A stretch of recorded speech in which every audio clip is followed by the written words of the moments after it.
चलो लिखो, पहला चैप्टर है ना इलेक्ट्रोस्टैटिक्स। एनसीईआरटी खरीद लिया जी? किताब कर दी है? कर दी। इलेक्ट्रोस्टैटिक्स है ये, फर्स्ट चैप्टर है ना, पहला चैप्टर है। देखो इलेक्ट्रो का मतलब क्या होता है? इलेक्ट्रो का मतलब चार्ज होता है। क्या होता है? चार्ज। हम लोग चार्ज के बारे में पढ़ेंगे। स्टैटिक्स का मतलब क्या होता है? एट रेस्ट, है ना? क्या होता है? At rest. एट रेस्ट मतलब हम लोग इस चैप्टर में क्या स्टडी करेंगे? जो चार्ज रेस्ट पे रहता होगा, है ना? तो इसका डिफिनेशन क्या होगा? डिफिनेशन लिख लो। Definition, it is the branch of physics in which we study about the charges at rest। इसी को कहेंगे static charge. Static charge. We also study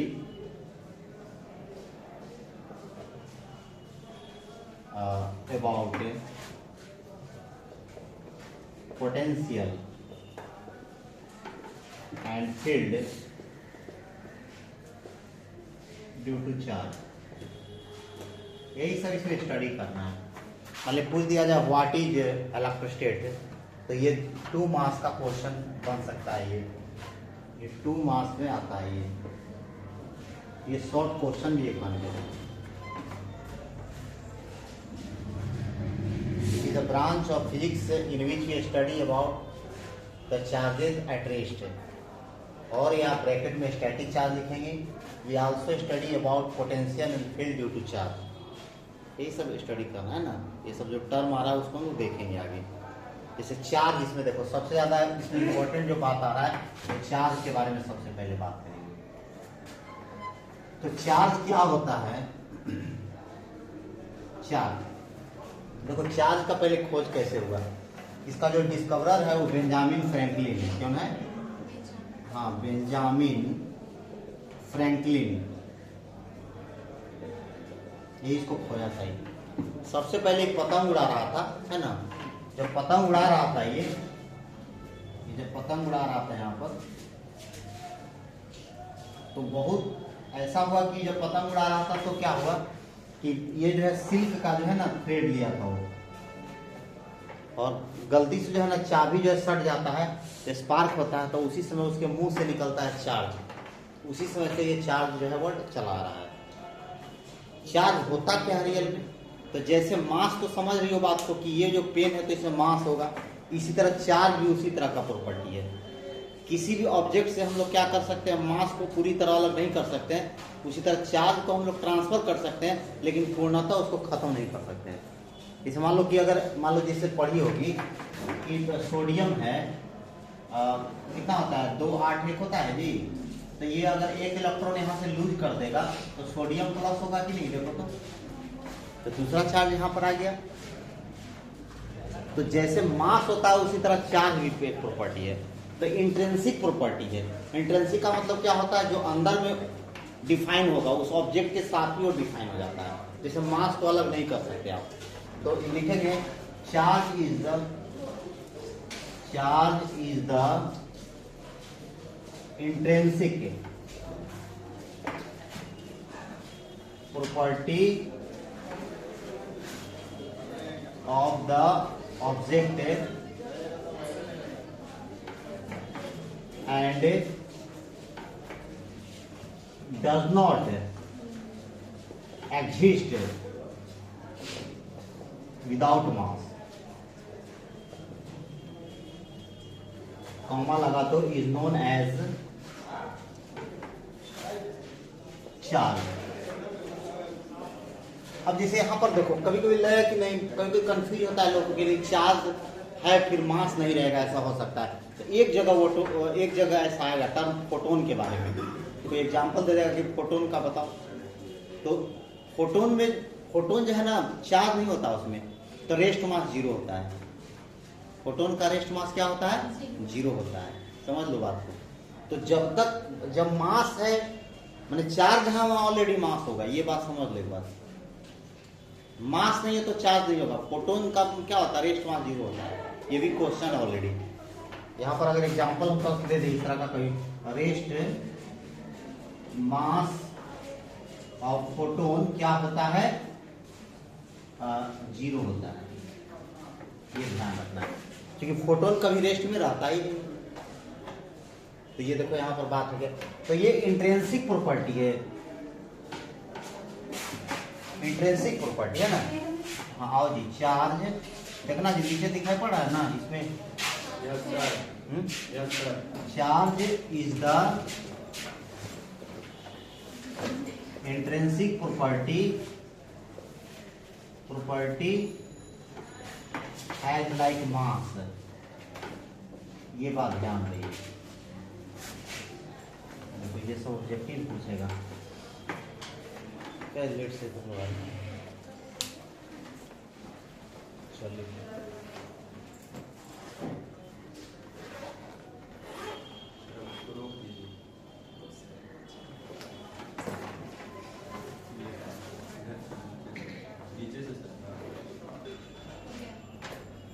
बोलो चार्ज का एसआई यूनिट क्या होगा? एसआई यूनिट क्या होगा? कूलम होगा। चलो चार्ज का सीजीएस यूनिट बताओ।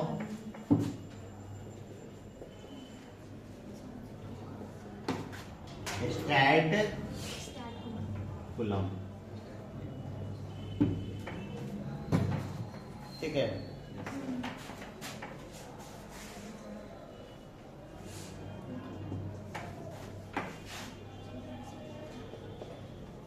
ये देखो 1 कूलम बराबर कितना होता है? 3 × 10⁹ स्टैट कूलम। तो 1 स्टैट कूलम बराबर कितना होगा? 1/3। अब देखो यहाँ पर 2 एग्जाम में जो आया हुआ है वो हम देख सेट में 2.99 कर दिया है। देखो बहुत सारा लगा हम मिस कर जाएगा। देख रहे हो, मैंने क्वेश्चन जो दिया है बोर्ड वाले क्वेश्चन में 1 coulomb equal to, I option में ये सही दिया था वो, तो 2.99 थोड़ा सा डिवाइड कर दिया वहां। तो 1 स्टैट कूलम बराबर कितना होगा? ये हो जाएगा 1/3, आई हो जाएगा 10⁻9 हो जाएगा जी कूलम। इसी को कहते हैं electrostatic unit, ESU, electrostatic unit कहते हैं। देखो ESU, ठीक है, याद रहेगा। अब बताओ एटम में थोड़ा सा आ जाए हम लोग। अंदर न्यूक्लियस में क्या होता है बोलो? कौन कौन रहता है? न्यूट्रॉन रहता है, प्रोटॉन रहता है, और इलेक्ट्रॉन बाहर रहता है, revolving around the nucleus at a certain distance, है ना, which is known as orbital, है ना। तो ये देखो यहाँ पर अगर इलेक्ट्रॉन की बात की जाए तो इलेक्ट्रॉन पर कितना चार्ज होता है? -1.6 10⁻19 कूलम होता है जी। अब तुमको बताना है इसको, अब यहाँ पर ESU के फॉर्म में इसको बताओ कितना होगा। प्रोटोन को लेना है अब +1.6 10⁻19 कूलम, इसको भी बताना है स्टैट कूलम। मतलब दोनों टाइप का दे देना है तुमको कि कंफ्यूजन ना हो। देखो यह स्टैट कूलम बताओ जी जल्दी। स्टैट कूलम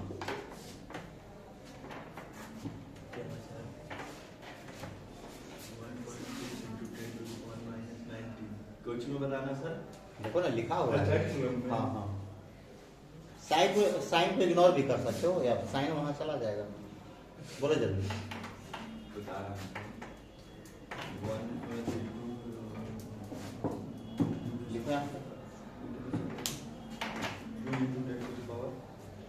पहले यहां तक लिखो। चलो जी, तो अब देखो ये जो बना है कैसे बनाएंगे, तो यहीं पर बना देते हैं। हाँ बन जाएगा। जैसे देखो 1 कूलम इक्वल टू, तो ऑलरेडी पता हो गया 3 × 10⁹ ESU है ना। तो अब जैसे सवाल है यहाँ पर बस पुट कर देना है, इलेक्ट्रॉन का -1.6 × 10⁻19, ठीक है, कूलम हो गया यहाँ पर। तो ये अब देखिए इंटू 1 कूलम हुआ ना जी, मन में कैसा चलेगा 1.6 × 10⁻19 गुने 1 कूलम। देखो समझो बात को, तो इस डाटा को ये देखो 1 कूलम की जगह पुट करो इसको, तो कितना होगा -1.6 × 10⁻19, और यहाँ रख देंगे 3 × 10⁹ ESU हो जाएगा। अब देखो इससे को गुना करो -4.8, और इसको इससे करो यहाँ पर कितना हो जाएगा 10⁻10 ESU हो जाएगा। तो हो गया आंसर। अब इसमें पुट करेंगे तो क्या प्लस हो जाएगा 4.8 10⁻10 हो जाएगा जी। ऐसे कर लेंगे, ठीक है। समझी बात को कैसे होता है।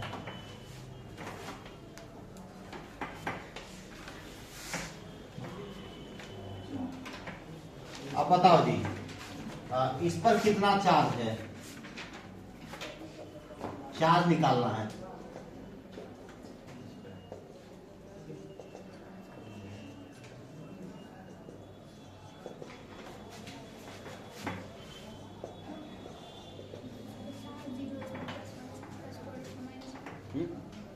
इस पर बोलो। जीरो। जितना एटम होता है इलेक्ट्रिकली न्यूट्रल होता है, क्योंकि वो काउंटर बैलेंस होता है। The proton exist in nucleus counter by क्या होता है, इलेक्ट्रॉन रिवॉल्विंग अराउंड देम, ये काउंटर हो जाता है, दोनों बराबर रहता है। जितना इलेक्ट्रॉन होगा उतना ही प्रोटॉन होगा। जैसे मान लो कि सोडियम कैसे लिखोगे, 11 23 होता है, तो नंबर ऑफ इलेक्ट्रॉन कितना होगा 11, और नंबर ऑफ प्रोटॉन कितना होगा 11। तो देख लो प्लस माइनस बैलेंस हो गया। हमेशा हर जगह होता है। कौन ऐसा एटम होता है जिसके न्यूक्लियस में न्यूट्रॉन नहीं होता है, हाइड्रोजन। हाँ तो बाकी तो देखिए वैसा होता है ना। तो इसमें बोलो कितना होगा, हाँ ये हो जाएगा है ना, इसमें 2E हो जाएगा, और इसमें क्या होगा -E हो जाएगा, ठीक है। तो ये ध्यान देना है। एटम क्या होता है, इलेक्ट्रिकली न्यूट्रल होता है। एटम इज इलेक्ट्रिकली न्यूट्रल हो जाएगा, चालू है, इलेक्ट्रिकली न्यूट्रल हो जाएगा। देख लो है ना, इलेक्ट्रिकली क्या होगा न्यूट्रल होगा, अर्थात जितना प्लस उतना ही माइनस होता है, ये ध्यान देना है। अब इसका खोज कौन किया था ये भी बता दे तुमको, कौन खोज किया था, द गोपचन, याद रखो। इलेक्ट्रॉन का खोज कौन किया था, थॉमसन। प्रोटॉन का कौन किया था, गोल्डस्टीन। न्यूट्रॉन का चैडविक। अब कभी कभी गोल्डस्टीन नहीं रहता है तो रदरफोर्ड मानना, द गोपचन याद रहेगा, द गोपचन, द गोपचन हो गया, लिख ली।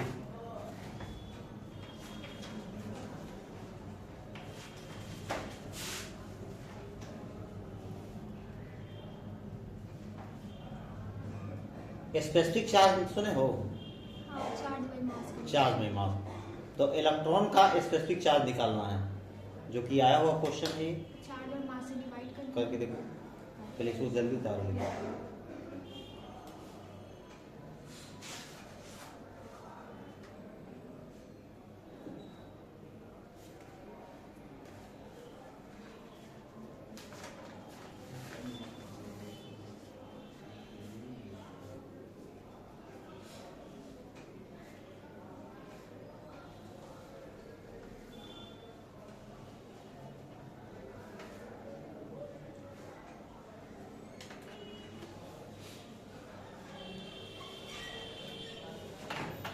Specific charge of electron.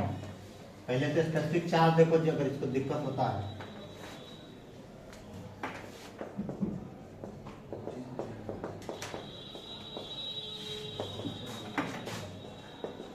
is defined as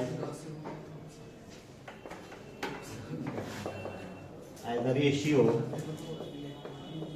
of charge and mass या चार्ज टू द मास। तो यहां पर स्पेसिफिक चार्ज अगर लिखा हो क्या लिखेंगे, चार्ज बाय मास। तो हम लोग को इधर हो गया।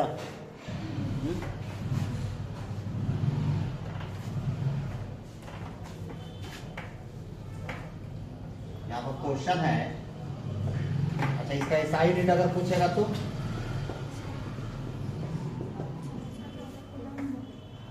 Coulomb per KG. स्पेसिफिक है, देखो जी बोर्ड में आया हुआ क्वेश्चन है of electron.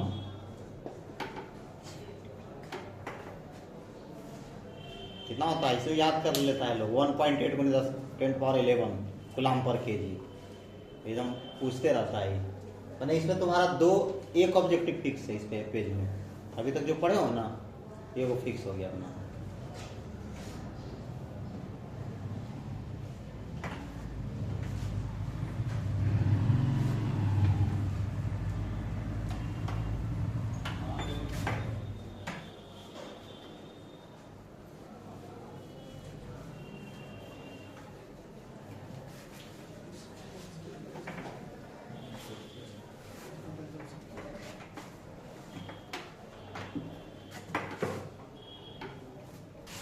Specific charge of electron.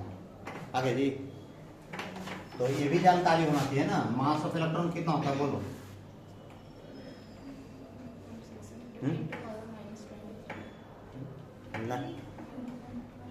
9.1 10⁻31 kg, तब ना। मास ऑफ प्रोटॉन 1.67 10⁻27 kg, तब ना बनेगा। इलेक्ट्रॉन का याद होना चाहिए, मैग्नीट्यूड के फॉर्म में लेंगे, केवल माइनस नहीं लेंगे। प्रोटॉन पर भी उतना ही लेंगे, ये माइनस होता है ये प्लस होता है, अब बन जाएगा। चलो बना। तो स्पेसिफिक है चार्ज ऑफ इलेक्ट्रॉन क्या होगा, मास ऑफ इलेक्ट्रॉन, उसके बाद होगा charge of electron, charge on electron कितना होगा, है पढ़ा ना नीचे।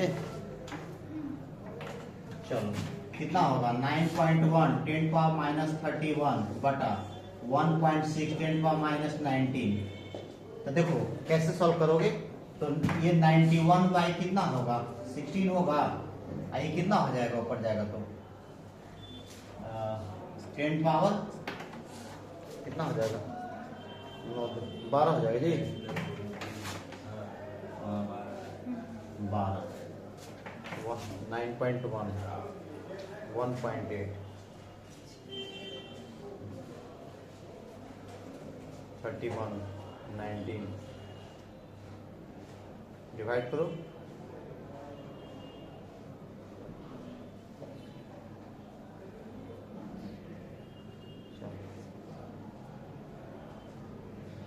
तो उल्टा लिख दिया ना जी, यहाँ ना उल्टा लिखा गया, चार्ज ऊपर इसीलिए कहें कहा है उल्टा है। चार्ज ऑन इलेक्ट्रॉन या charge of electron, mass of electron कितना होगा 1.6 10⁻19 और ये होगा 9.1 10⁻31, उल्टा लिखा जाएगा। तो कितना होगा 16/91 और ये कितना होगा 10⁻12। ठीक है, एक जीरो इसको दे दो, दिखाई पड़ रहा है ना, 91 और 10⁻11 यूनिट भी लिख दो। अब देखो इसको भाग लगाओ, कितना होगा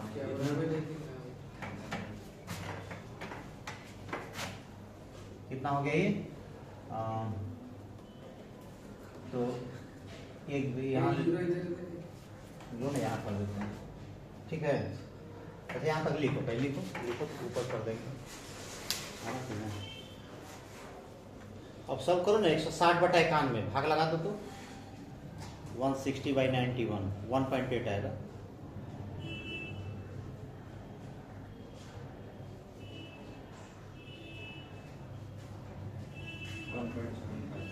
हाँ तो 1.8 लिया जाता है एग्जैक्ट।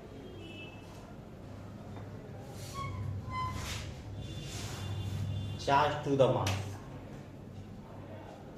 इसको रटना हो तो ऐसे रटना, charge to the mass, charge to the mass.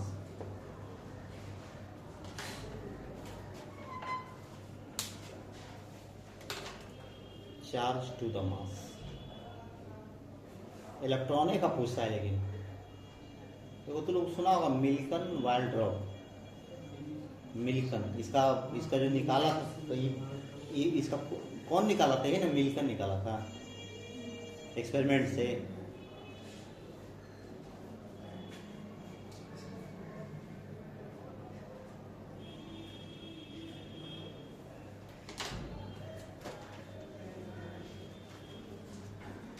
Milton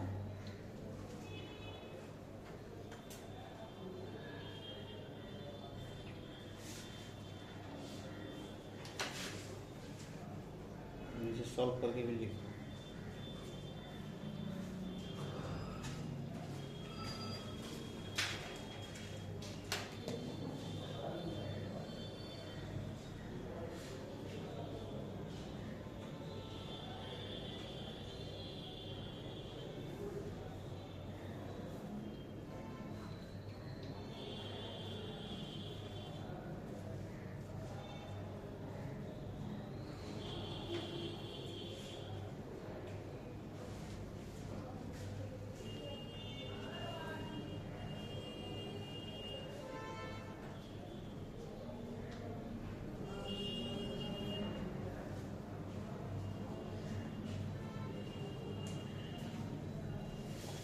हो गया, तो इसको सॉल्व करो, कितना होगा? एक 10 यहाँ से ले लो, एक 10 यहाँ से ले लो, 12 है ना, तो एक 10 जीरो लो यहाँ, 160/91 हो गया 91, तो 10^11 उधर रह जाएगा, डिवाइड करो आ जाएगा।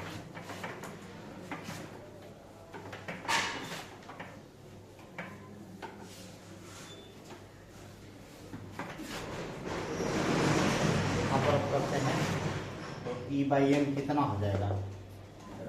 160/91 10^11, तो हो जाएगा 1.8 × 10^11 कूलम/kg अप्रॉक्स रहता है ये, लेकिन अप्रॉक्स नहीं, इसको याद कर लो, आया हुआ क्वेश्चन है ना।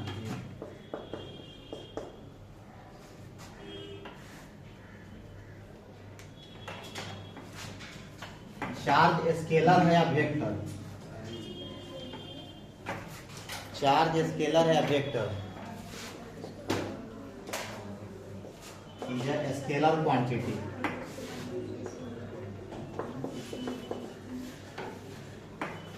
एंड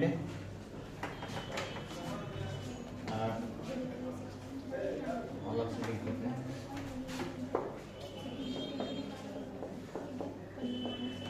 टाइम के साथ ये बदलता नहीं, ये बात ध्यान रखना है। चार्ज रिमेन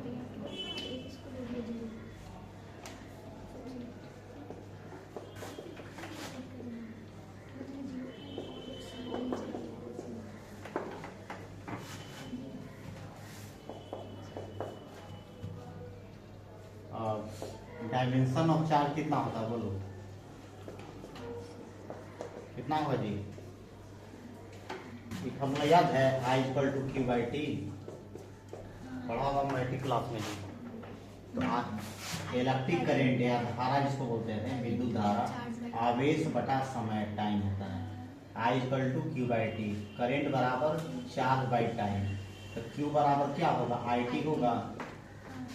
तो ध्यान देना है, Q को लिखना है डायमेंशन, तो इसको I से या A से, और इसको T से, कहीं कहीं IT भी दे देगा तो गलत नहीं है।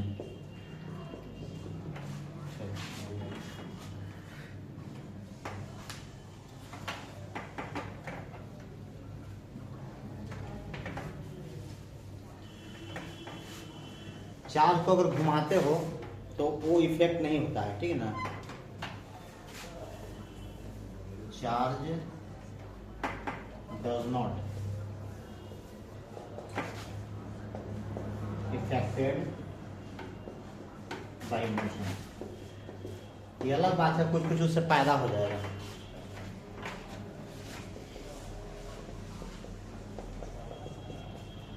Static charge produces only electric field. हालांकि आगे और विशेष हम लोग पढ़ेंगे।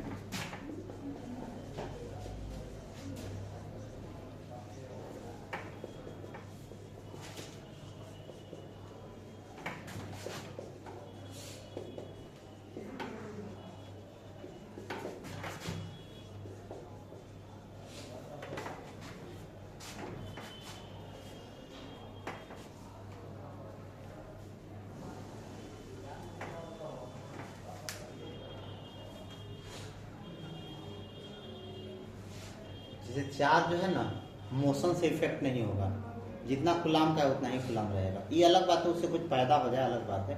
जैसे मान ली कि घुमाते हैं तो लोग मैग्नेटिक फील्ड हो जाता है, लेकिन ये सब पैदा होगा लेकिन वो कम नहीं होगा, ये ध्यान देना। तो मोशन से इफेक्ट नहीं होता है। तो कोई पूछेगा इसमें स्टैटिक चार्ज, ये भी बहुत इंपॉर्टेंट है। चार्ज केवल रुका हुआ है तो ओनली इलेक्ट्रिक फील्ड पैदा करता है। हम लोग पढ़ेंगे इलेक्ट्रिक फील्ड आगे क्या है, लेकिन फिलहाल इतना याद रखना है। और फ्रेम 11th क्लास में पढ़े होगे, फ्रेम से रिफरेंस, हाँ, तो उससे ये इफेक्ट नहीं होता है। फ्रेम कुछ भी कहीं भी मान लो, उससे फर्क नहीं पड़ता है, क्योंकि फ्रेम से मोशन चेंज होता था, याद रहोगा ना मोशन। लेकिन यहाँ पर उससे कोई फायदा फर्क नहीं पड़ेगा, इसको याद रखेंगे।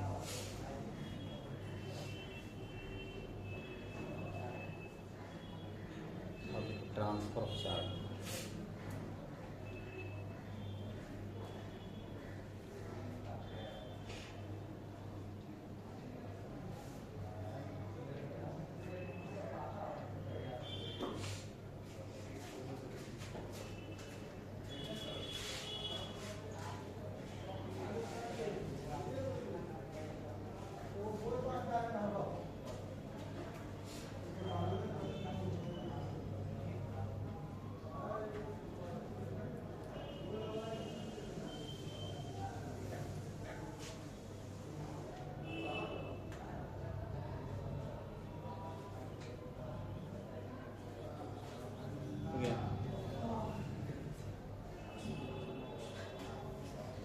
लिखो। अब ट्रांसफर ऑफ चार्ज कैसे होता है।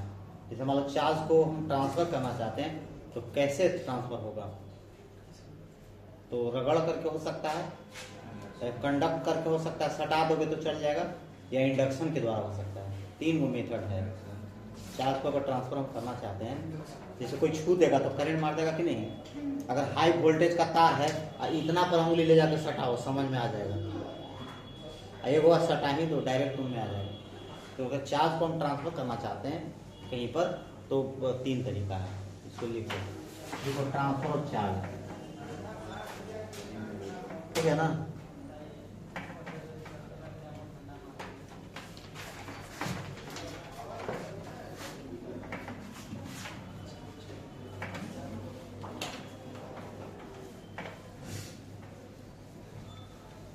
Transfer of charge, transfer of charge,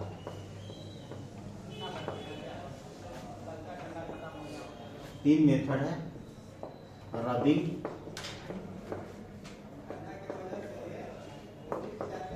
conduction, induction.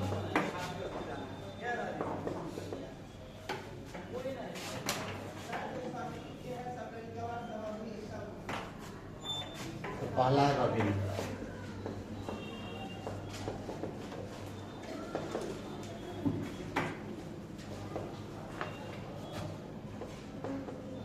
When two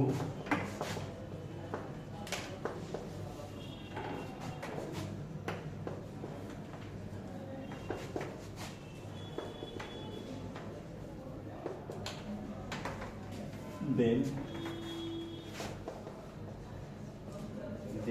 charge if glass and silk are rubbed together,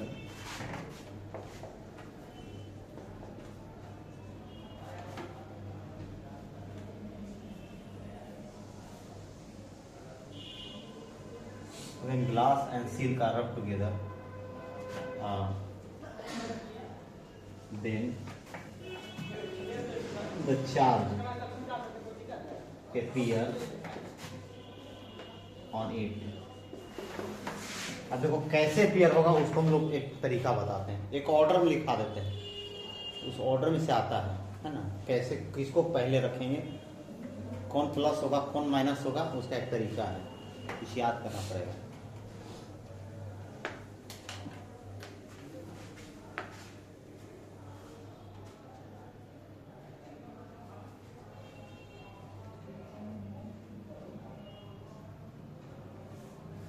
फिर ऐसे प्रयोग कर सकते हो, अगर घर प्रयोग करना है, सिल्क का अगर चादर है, ठीक है, तो 2 ग्लास रॉड ले लो, 2 ग्लास रॉड, ठीक है, 2 ग्लास रॉड ले लो और दोनों को ऐसे ऐसे करो, रगड़ दिए, तो ये जो ग्लास रॉड होगा ना, ग्लास रॉड, ये भी ग्लास है और ये भी ये सिल्क है, ठीक है, तो ये दोनों ग्लास एक दूसरे को रिपेल करेगा। ये तो चेक करेंगे हम लोग, ग्लास को जब हम लोग लाएंगे ना तो रिपेल करेगा, इसका मतलब क्या होगा कि दोनों सेम है तो सेम चार्ज पैदा होगा और इसके साथ ये अट्रैक्ट होगा। ये तो ये कैसे पता चलेगा, तो ये टेस्ट किया गया, हम लिखते हैं उसको, इसको लिखो पहले, उसको बता रहे हैं कौन कैसे होगा। एक ऑर्डर है,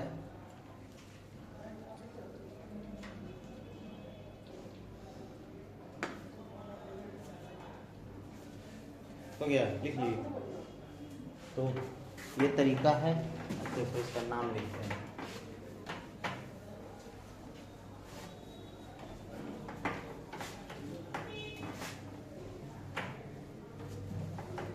जैसे मान लिया जाए, हटा दें,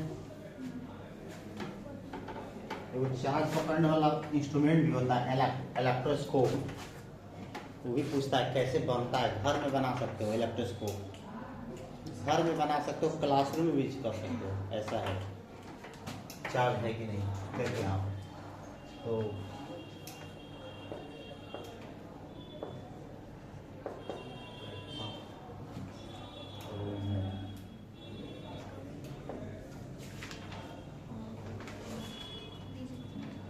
ग्लास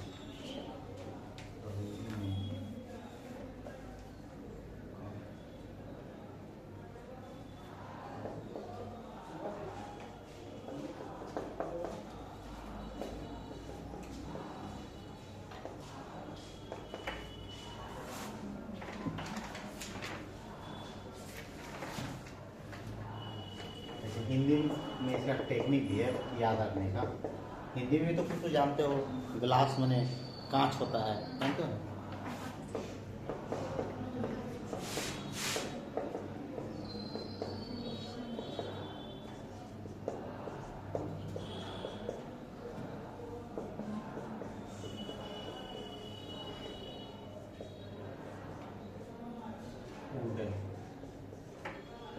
थ्रेड,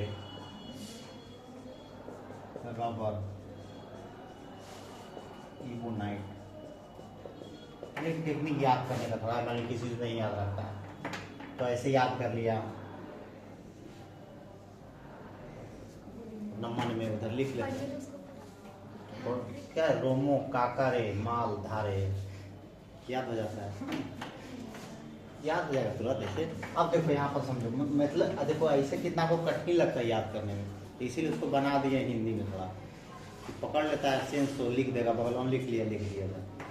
अब देखो समझो बात को, जैसे ये ऑर्डर है, ये एग्जाम में आया, अब बोलेगा ना, अब इसे क्वेश्चन देखो कैसे आएगा और कैसे बनाएंगे, ग्लास रॉड इज रब विथ सिल्क, देन पहला मतलब एक क्वेश्चन पूछा कि चार्ज ऑन ग्लास, एक क्वेश्चन ही पूछ सकता है, दूसरा क्वेश्चन पूछ सकता है चार्ज ऑन सिल्क। अब कैसे बताएंगे, ये प्रॉब्लम हो जाता है वहां पर। तो ये कोई टेक्निक नहीं है, कोई फार्मूला नहीं है भाई, तुमको याद रखना होगा। तो देखो समझो बात को, तो ये ऐसे ऑर्डर बना लो, देखो ऐसे ऊपर प्लस और नीचे माइनस, याद हो गया, ऊपर प्लस नीचे माइनस। अब कोई दो को रगड़ोगे, कोई दो का नाम लो, तो जो चार्ट में ऊपर होगा वो प्लस होगा, नीचे होगा वो माइनस होगा, यही याद रखना है। तो देखो अब समझो बात को, ग्लास को किसके साथ रगड़ा गया है, तो सिल्क के साथ रगड़ा गया है। इसमें सिल्क, सिल्क किधर है, हाँ सिल्क नीचे यहाँ पर, देखो ये दोनों को रगड़ा गया, तो ये दोनों को रगड़ा गया, तो इसमें कौन ऊपर है, ग्लास, तो ग्लास प्लस हो गया, और ये क्या है नीचे है तो माइनस हो गया, हो गया। तो ये हो गया तुमको प्लस, आई हो गया माइनस। आसान है कि नहीं। अब मान लो कहता कि ग्लास को रगड़ा गया इबोनाइट से, ग्लास को इबोनाइट से रगड़ दिए, तो ग्लास क्या होगा, प्लस माइनस हो गया। अब अपने शरीर में, ह्यूमन बॉडी में पेपर को रगड़ रहे हो तुम, ह्यूमन बॉडी माइनस, हाँ हो गया। आसान है कि नहीं। तो इस तरह हम लोग कर लेंगे आराम से। चलो आसान है कि नहीं, ये देख लो, तो ये बहुत इम्पोर्टेंट है, ये इसको ध्यान रखना है। वो लेट हो गया, लेट कहाँ हुआ।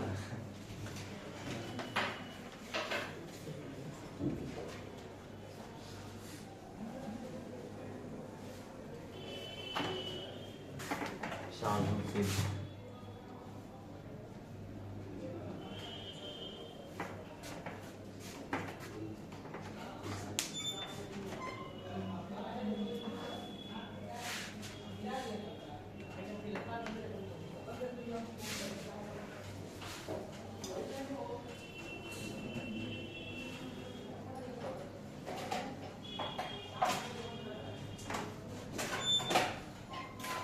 नहीं याद रहता उसके लिए, जो रट जाएगा उसके लिए कोई दिक्कत नहीं है, जो नहीं रट पाता उसके लिए बगल में लिख दिए हैं हिंट में।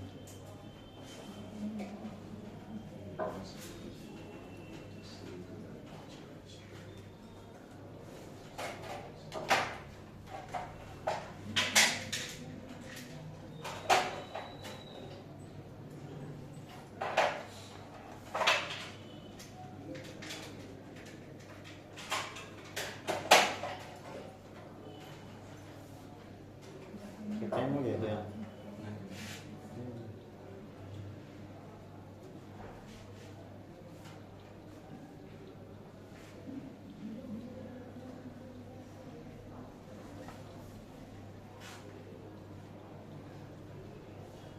अच्छा ये वाला तो लोग किया प्रयोग, कंघी वाला नहीं, छोटा छोटा छोटा टुकड़ा जो है पेपर का कर लो, छोटा छोटा टुकड़ा जैसे तैसे कर लो, और कंघी जो है इसको जो है कि इस तरह रगड़ देते हैं बाल में, सूखा बाल होना चाहिए, तो ये ट्रेक करता है एक दूसरे करते ही हैं। कंबल वाला में करो ना और ज़्यादा होगा। देखो कपड़ा भी खोलते हैं तो चर चर आवाज़ करेगा वो। चार्ज है ना, स्टैटिक चार्ज होता है, जानते हो स्टैटिक चार्ज बहुत खतरनाक होता है। जैसे बड़ा बड़ा ट्रक को देखे हो, नीचे वो सिक्कड़ लटकते चले हो, ट्रक जो होता है उसमें सिक्कड़ लगा हुआ रहता है, तो उसका बॉडी का जो एयर फ्रिक्शन होता है ना, उसके कारण जो है ना चार्ज हो जाता है वहाँ, और चार्ज हो जाता है इसीलिए वो नीचे अर्थिंग रहता है। ट्रेन का पटरी देखो, बीच बीच में जाओगे ना तो वेल्डिंग करके जमीन में गाड़ा हुआ है, क्योंकि पटरी पर जब दौड़ रही है ना तो बहुत चार्ज हो जाता है वहाँ, अगर नहीं तो करंट जैसा लगेगा लोगों को फील। एरोप्लेन जब आता है उड़ करके, जब लैंड करता है तो देखो कि कोई यात्री नहीं उतरता, पहले उसको अर्थिंग किया जाता है जमीन से। देखना कितना बड़ा, पूरा लगेगा कि एकदम आग जैसा हो जाता है, मैंने इतनी चार्ज रहती है, जो उसका बॉडी बड़ा ना है इसीलिए इतना चार्ज जमा होता है, आदमी मर जाएगा। जिसको मरना है प्लेन आए बस खाली उसका बॉडी जाके चढ़ के छू दो, खत्म। मरने का सबसे आसान तरीका है, इधर जार खा के भटकते रहता है, पंखा पंखा खोलते रहता है, एयरपोर्टवा में घूम के खूब छू देना है अर्थिंग के पहले, शॉट मारेगा इसे, शॉक खत्म, तड़पते नहीं करेगा। अरे मारे वाला कोनो उपाय यार, अभी ज्यादा आदमी फ्रस्ट्रेशन में जी रहा है, जबकि यहाँ से बेहतर कहीं है जी, है तो देख रहा है दुनिया कैसे कर लेता है, पूरा दुनिया एक तरफ जाएगा फिर भी जीना है, ऐसा होना चाहिए। कैलकुलेट नहीं करता है। तो समझ गए जी कैसे होगा हैं? दो को किसी को रब करेंगे तो क्या होगा, ऊपर वाला प्लस होगा, नीचे वाला माइनस होगा। कोई किसी को भी, जैसे मान लो कि वुड को इसे रगड़ेंगे, इसको रगड़ दिए, इसको रगड़ दिए, कोई भी जो चार्ट में ऊपर है, मान लो ये दोनों को रगड़ दिए, कौन ऊपर है, ये है, तो ये प्लस हो गया, नीचे माइनस हो गया। ऐसे करके हिंट करके लिख लेंगे। लिखो। और कंडक्शन तो सबसे आसान तरीका है समझने का। जैसे कंडक्शन तो सबसे इजी है, ये तो बाद में करंट में भी आएगा, क्योंकि फ्लो ऑफ चार्ज कराने के लिए, क्योंकि ट्रांसफर एक फ्लो टाइप का ना है। जैसे मान लो कि ये चार्ज है और मान लो कि इसको सटा दिया, आप यहाँ पर सटा दिए, तो क्या होगा, चार्ज मूव कर जाएगा, इधर ट्रांसफर हो जाएगा उसमें भी। हाँ, इंडक्शन समझना है। इंडक्शन क्या होता है, जैसे मान लिया जाए, देखो मान लो कि ये पॉजिटिवली चार्ज है ये, और यहाँ पर एक प्लेट ला रहा है। देखो इंडक्शन क्या होता है, देखो समझो बात को। इंडक्शन का मतलब होता है हिंदी में प्रेरण। इसे बात को समझो, तो समझने का तरीका इंडक्शन है क्या। कंडक्शन तो समझ लो, कंडक्ट हो गया। इंडक्शन का मतलब क्या होता है, मतलब हुआ कि जैसे ये चीज यहाँ पर है तो इसके कारण वहां पर डेवलप होना, इंडक्शन। जैसे देखो मान लो सपोज करो कि ये प्लस है, तो ये निगेटिव को अट्रैक्ट करेगा कि नहीं। तो यहां पर मान लो सपोज करो कि कोई भी अगर एटम है तो यहाँ प्रोटॉन है और ये इलेक्ट्रॉन है ना, ये रिवॉल्व कर रहा है। ये क्या होगा ना, इलेक्ट्रॉन इस साइड में आ जाएगा, minus minus minus minus minus, तो प्रोटॉन चला जाएगा इधर, plus plus plus plus plus, देखो ये हो गया। ठीक है, तो यहां पर लिखे कि when a charge body is placed near to uncharged conductor या कंडक्टिंग प्लेट लिख दो, कंडक्टिंग प्लेट थोड़ा सा अच्छा लगेगा, conducting plate, then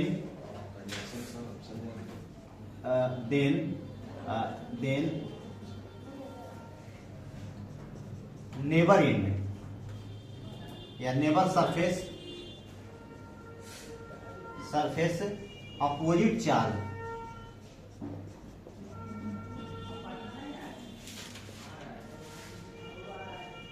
acquire opposite charge and further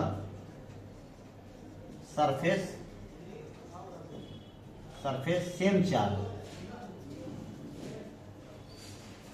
देखो ये देखो समझो बात को, लिख दे कि when a charge body placed near to uncharged conducting plate then nearer surface acquire opposite charge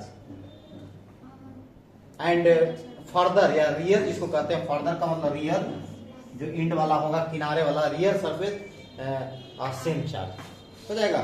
ठीक, कंडक्शन में तो क्या है कि when charge body is touched with other uncharged body then charge transfer, उसको भी लिख दें। देखो कि when a charge is placed in contact with other body बोला जाता है, शुद्ध है बॉडी, हाँ शुद्ध है body,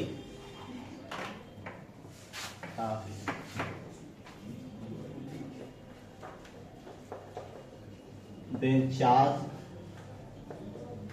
transfer to the other, touch कर देंगे तो हो जाएगा। गूगल पर प्रोनाउंसिएशन सुनो, चलो क्या बोलता है, अंग्रेज सब बोलते हैं क्या, बड़ी। हाँ अंग्रेज सब, वो तो गांधी को गैंडी बोलता था, अब पकड़ा जाएगा तो मार के। अब वो लोग सही बोलने लगा, अब हिंदी वो लोग भी जानने लगा। अच्छा देखो दक्षिण अफ्रीका का है, देखते हैं कि एकदम शुद्ध हिंदी बोलता है, गाना गाता है, देखो वो ब्लैक ब्लैक है, तब यहाँ के लोग से ज्यादा शुद्ध बोल रहे हैं लोग।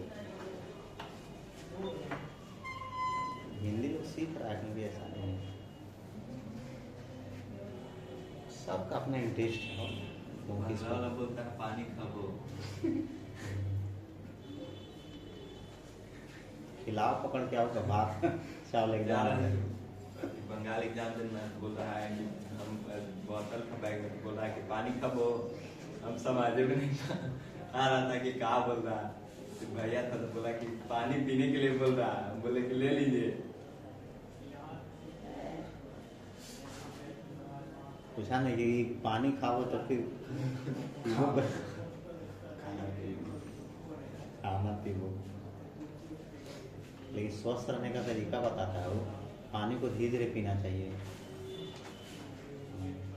सही बोलता है, उस सेंस में वो बताता है लोग। हालांकि कहीं के दो ही में चर्चा किया है, रबिंग का किया है और इंडक्शन का किया है, कंडक्टिंग का नहीं देखते हैं वो जगह, शायद एनसीईआरटी में भी नहीं दिया है, ओनली दो ही का देता है। तो कंडक्शन भी याद आ सकते हो, वो सिंपल प्रोसेस है। इंडक्शन नहीं समझे। इंडक्शन नहीं समझा, देखो जैसे मान लो कि यहाँ पर पलक, ये तुम्हारे पास ले गए, तुम्हारे पास ये है, ठीक है। अब ये प्लेट है, ये ठीक है, तो प्लेट में इलेक्ट्रॉन प्रोटॉन दोनों है ना, तो ये प्लस वाला के तरफ कौन आएगा? माइनस वाला आएगा। तो माइनस वाला जब इधर एंड पर आ गया तो उधर क्या हो गया? प्लस हो जाएगा। एक्चुअली में देखो होता क्या है कि एटम तो ऐसे रहता है, देखो अंदर में अगर मैकेनिज्म में जाओगे तो ये प्रोटॉन हो गया, ये इलेक्ट्रॉन, तो थोड़ा सा उसका साइज जो है ना ऐसे एटम का बन जाएगा, ये प्रोटॉन इधर हो जाएगा और इलेक्ट्रॉन इस तरह का हो जाएगा, माने वो शेप जो है ना वहाँ चेंज हो जाता है, वो गैदर्ड हो जाएगा, देख लो इस तरह। तो ये देखो यहाँ पर ध्यान देना है। वहाँ पर माइनस चार्ज भी तो रख सकते हैं ये वाला। हाँ हाँ, क्यों नहीं, तो रखो, माइनस रखोगे, माइनस रखो, माइनस रख देते हैं, माइनस वाला। तो यहाँ पर जो प्लेट है तो ये प्लस वाला इधर आ जाएगा और ये माइनस इधर आ जाएगा, रिपेल्ड हो जाएगा वो। चुंबक नहीं, चुंबक तो पोल हुआ, वो अलग बात है, वो डोमेन अलग चीज है। यहाँ पोल अलग है, ये चार्ज अलग है, ये उसका कंसेप्ट साफ अलग है भाई, वो अलग है मैग्नेट, वो डोमेन से कंट्रोल होता है, नॉर्थ साउथ होता है उसमें। हालांकि सिमिलरिटी ले सकते हो, लेकिन उसमें देखो अंतर क्या है, एकदम बेसिक जो अंतर है कि यहाँ पर इलेक्ट्रॉन को तुम हटा देते हो कि नहीं, ट्रांसफर करा देते हो। जैसे मान लो कि सोडियम है तो उसके इलेक्ट्रॉन को हटा देते हो कि नहीं साहब, लेकिन किसी भी डोमेन में नॉर्थ और साउथ में से एक को नहीं हटा सकते हो।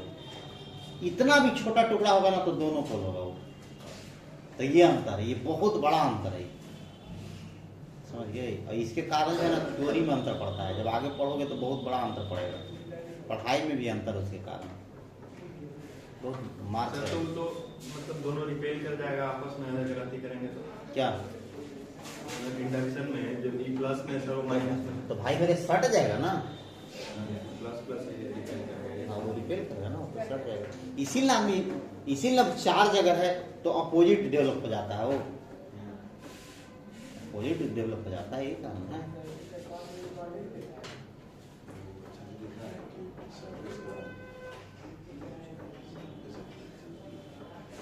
तो हम लोग रगड़ करके उसको रब करके कर सकते हैं, है ना। अब है चार्ज डिस्ट्रीब्यूशन तो होगा, लेकिन किस फॉर्म में होगा तो इसके बारे में हम लोग पढ़ना है। चार्ज डेंसिटी टॉपिक है इसका, linear charge density, surface charge density, volume charge density, फिर हम लोग उसको पढ़ेंगे। लिखो 927 लिख लो, चार्ज अच्छा लिख दो ना, चार्ज डेंसिटी लिखो, लिख दो हेडिंग। बहुत सारा चीज़, अभी तो इंट्रोडक्शन ही चलेगा, हालांकि सारी बात है उसमें, उतना याद रखोगे तो फिर। अभी तो प्रॉपर्टी ऑफ चार्ज भी नहीं लिखा है, अभी तो चार्ज बहुत बाकी है, अभी चार्ज ही नहीं हुआ है, चार्ज हो जाएगा 2 क्लास। हाँ, लेकिन फिर उसके बाद कहीं भी इससे अधिक नहीं मिलेगा, तो सब बता दिया जाएगा। चार्ज डेंसिटी, हाँ चार्ज डेंसिटी है, प्रॉपर्टी ऑफ चार्ज है अभी, तो कितना अभी सब खत्म हो जाएगा, छोड़ो अभी। चार्ज डेंसिटी बोले हेडिंग डालने के लिए हाँ डाल दो चार्ज डेंसिटी, तो टॉपिक है ना, फिर ये अलग लिखा है linear, surface charge, volume charge density, फिर हो जाएगा प्रॉपर्टी। तो बताइएगा कल से कुछ न्यूमेरिकल से बनने लगेगा क्या, मुझे